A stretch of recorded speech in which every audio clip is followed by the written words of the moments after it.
Pangunahin nga po ngayon sa ating mga tampok na balita. Inilipad po patungo ng The Hague, the Netherlands, si dating Pangulong Rodrigo Duterte sakay po ng isang chartered flight kagabi. Alas 9 kagabi po nang isakay ang dating Pangulo sa eroplano sa Villamor Air Base na sa Pasay City. Pinayagan siyang magsama ng tatlong individual, kabilang po si dating Executive Secretary Salvador Medaldea. Pagpatak po ng alas 11 ng gabi, tuluyan na pong lumipad ang eroplano matapos dumaan sa mga clearance. Bago nga po makaalis ay sinubukan pa pong umalma ni dating Pangulong Duterte sa mga otoridad nang siya'y isasakay na sa eroplano.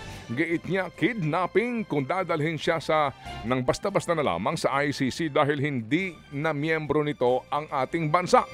Wala rin daw hong extradition treaty ang the Netherlands kaya kumpiyansa siyang haharangin ng Supreme Court ang pagbitbit sa kanya pa Europa. Sa kabila niyan, wala po nagawa si Duterte at nagdesisyon po ang nalamang na sumama kinalaunan.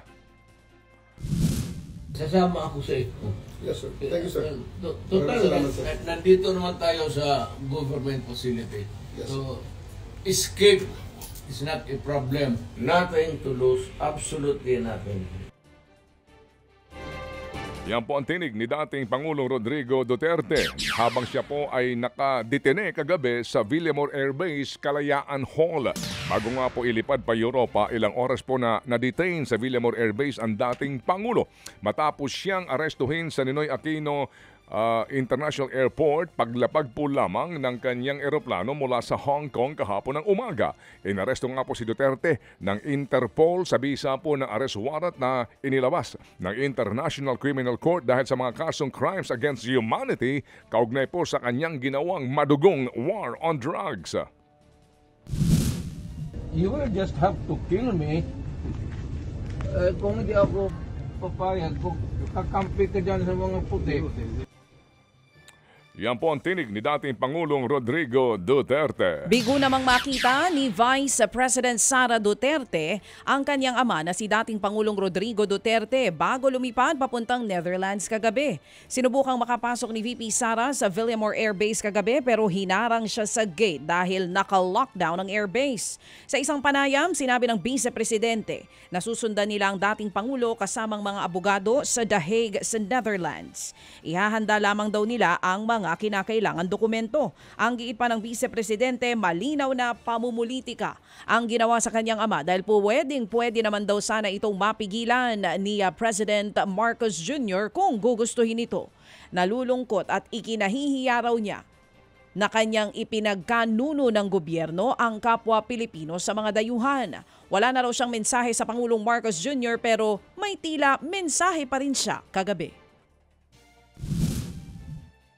This is a diversion from the failures to deliver good governance and decent public service to the Filipinos. Siya, padala mo doon. Oh, sorry.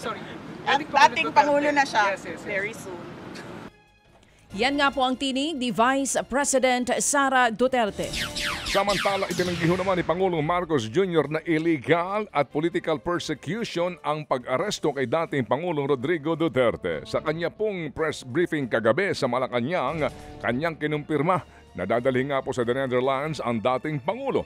Kwento niya, alas 3 daw na madaling araw kahapon nang matanggap niya ang mensahe mula kay Interior Secretary John Vic Remulla na meron ng arrest warrant labang kay Duterte. Alas 6 po ng umaga naman daw nang kumpirmahin sa kanya ni Remulla na hawak na nila ang arrest warrant galing po sa Interpol.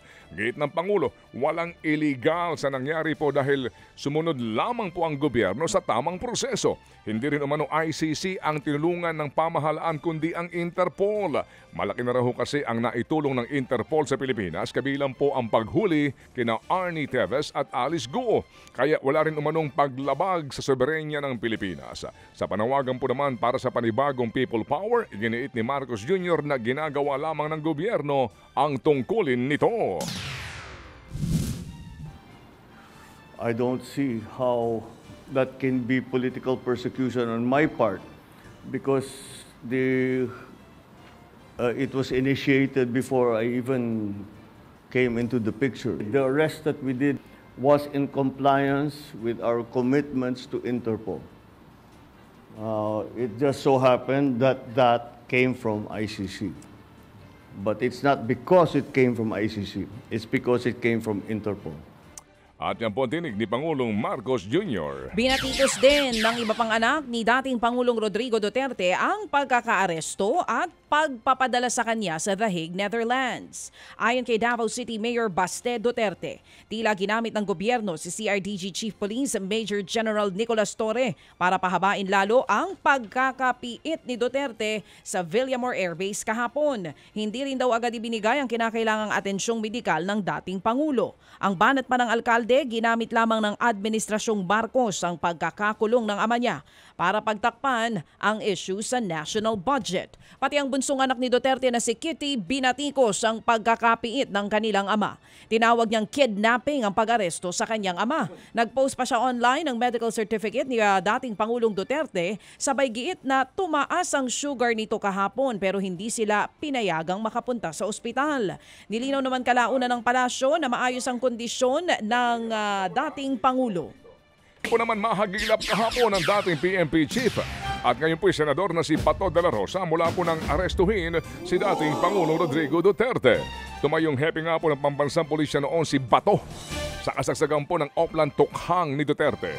Kahapon po isa siya sa nagpetisyon sa Supreme Court para nga po iapila ang pagkakaaresto sa dating Pangulo. Giit ni Bato, tungkulin daw po ng pamahalaan na protektahan ang mga Pilipino mula sa anilay labag sa batas ng panghihimasok ng mga dayuhan.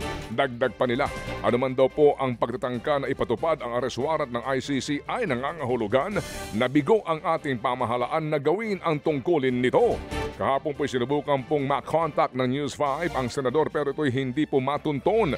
Wala rin siyang sagot sa aming mga text o mga tawag para po sana hingian siya ng reaksyon sa issue. Dati na pong iginiit ni Senator Bato de la Rosa na hindi siya magtatago oras na meron pong ilabas na arrest warrant ang ICC laban sa kanya. Nagulat din ang ilang mambabatas sa biglaang pagkakaaresto kay dating Pangulong Duterte kahapon. Sinabi ni Senator Amy Marcos na kilalang malapit sa mga Duterte. Naawa raw siya sa sinapit ni Duterte lalo't may edad na ito. Umapila rin siya na tantanan na raw sana ang kaliwat kanang pamumulitika. Pinaalalahanan naman ni Senator Robin Padilla si PBBM na sinuportahan daw nila noon ang Pangulo. Kaya ngayon nakikiusap si Padilla sa Pangulo na patigilin ang pagsunod ng PNP sa mga dayuhan na labag daw sa ating soberanya. Para naman kay Senator Risa Ontiveros, dumating na ang araw na iniintay ng mga pamilya ng libo-libong napatay sa madugong Tukhang. Naniniwala naman si dating Senadora Leila De Lima na ito na ang panahon para managot si Duterte sa mga biktima ng drug war. Ang dagdag niya, hindi raw ito paghihiganti kundi matatawag na hustisya.